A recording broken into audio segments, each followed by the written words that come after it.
Keshorn Walcott, 13 years ago, he won the Olympic title as a teenager in the javelin throw. It was a massive surprise.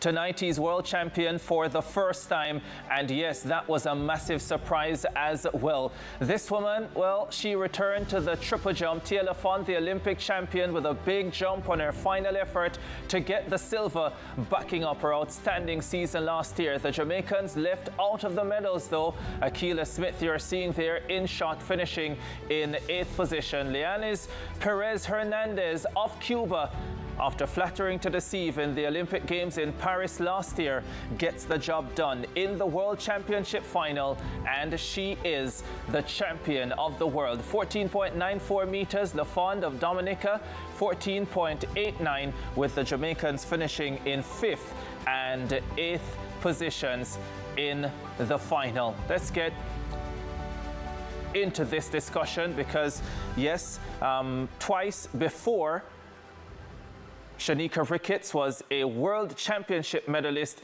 didn't get it done this time. Let's hear from both Jamaican ladies. Very tough competition, as you said.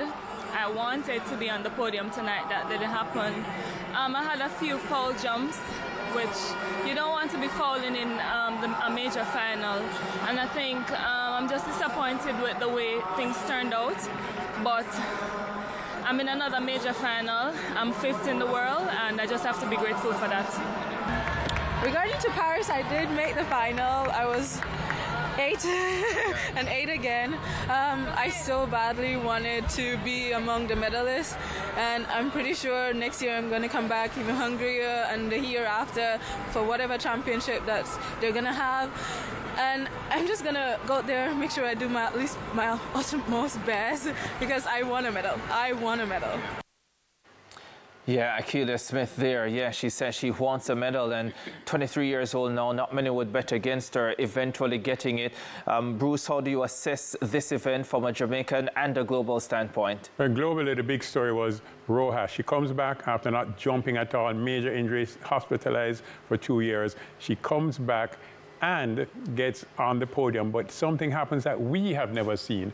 Rojas losing a World Championship final. I've never seen it. Every time she jumps, she wins. And so coming 3rd is a bit of an upset, but still kudos to her and the Venezuelan team for getting back on top, getting back on the medal podium after a horrendous injury. Another bit of the story, though, is Tia Lafond. She is the Olympic champion, has been over 15 meters, but she too has been injured. And in fact, if you want to know which event you're going to get injured in, it's called a triple jump.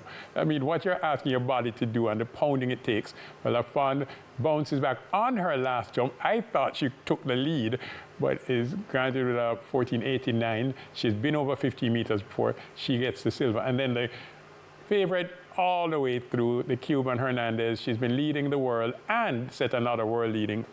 She got the gold. In terms of Shanika, you just needed the distance. If you're not over 14, 89, 90, you're just not going to get up there. When she won her medals in Doha and at the Olympics, she was always up in the 1490s. Yeah, what do you make of the performances, David? It's a difficult environment to compete in. I mean, the wind is a challenge for all jumpers, and the wind seemed to be moving in different directions. And some of the attempts, it was positive, and many of the times it was negative. So making the adjustment, especially if you had a foul. In the case of Shanika, she got her first jump, that was positive wind. But then the 2nd, 3rd, and the 4th jump, where the wind was in a different direction. So the athlete and the coach has to make the right adjustment in order to save the jump. You don't want to be, toe foul and then you have a big jump. But I think it's part of the challenge of the sport. And unfortunately, they didn't get it right. But she's not far off. She just needs to get to the 14.9s. Yeah, all right. Well, she has been there before, so she certainly knows how to do it. And I'm pretty sure she'll be working overtime to see if she can get back there in future events. We've got to go to another break here on Return to Tokyo. When we return, we'll still be talking about some field events, but we'll be focusing on that outstanding performance from Keshorn Walcott in the men's javelin throw. We'll be back.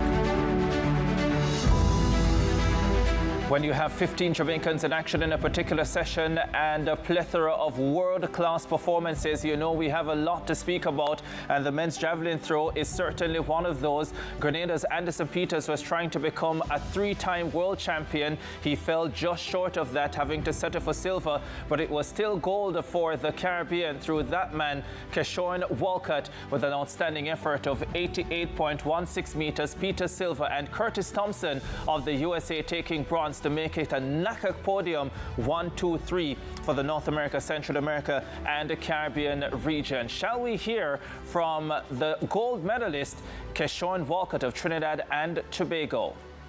First of all, man, I'm so happy. I'm so grateful to finally achieve this medal.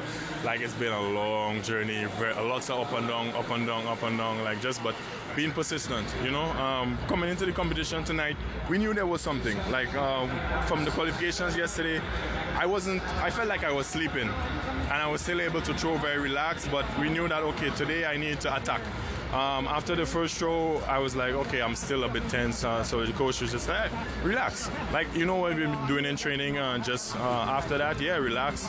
The throws just started to flow, you know. And once you get into that position where you get confident, I felt like I can throw further and further and further. And I was just like, yeah, trying. So, yeah, it's been a dream competition. And as you can see, it's just like it finally paid off, man. Yeah, before this session, Keshorn Walcott had never finished better than 11th at the World Championships. He ruptured his Achilles tendon in Budapest 2 years ago, had to do surgery, and here he is now becoming a world champion for the first time, 13 years after he was Olympic champion. Warren Ware, let me start with you and just talk to us about how significant this is to have an athlete having to wait 13 years between global titles.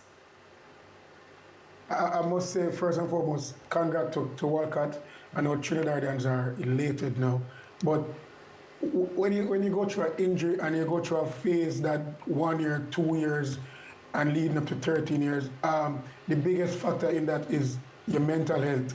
A lot of times, athletes will give up. And I know for sure he has a solid system around him to just be able to hold it intact, hold it physically, hold it mentally, and come out here 13 years after winning and come out here and finally produce a world champion medal. The biggest thing about it is being mentally stable and mentally fit. Yeah, very much the case. And by the way, Trinidad and Tobago with great returns. They have a 50% medal return. They sent 4 athletes and they now have 2 medals. I don't know if you can get it much better than that. But this is a phenomenal story, Bruce. The Keshorn Walcott story is amazing. In 2012, the one athlete who could not win an event would have been Walcott in the javelin. And he won gold with 84 meters. Let's kind of put things in perspective for you. And what happened is Keshorn threw the 84 kind of in the early rounds. And then the conditions broke down in London and nobody could catch him then. This time is a little different. I should point out, though, he has gotten as much as 7th place at the World Championships, not 11th, in London 2017. But that aside, he's also gotten a bronze medal at the Olympic Games when he did that in 2016 in Rio. So he's done relatively well, gold and bronze at the Olympics. But the world champs, 7th the best that he could ever do, for him to come out and deliver at 88 meters. That's why I wanted you to remember his London 2012 gold, 84 meters, today 88 meters. An amazing story and an amazing Caribbean story. So happy for Anderson Peters, that 1-2. I kind of wanted Walcott to win it because I know more Trinis than I know Grenadians, but then I was so happy that Caribbean got 1-2. Yeah, elated, amazing performance for the Caribbean. By the way, Lamara Distin, the Jamaican, was in high jump qualifying. She was unable to clear a height, though, falling out 1.83 meters. That was the opening height of the competition.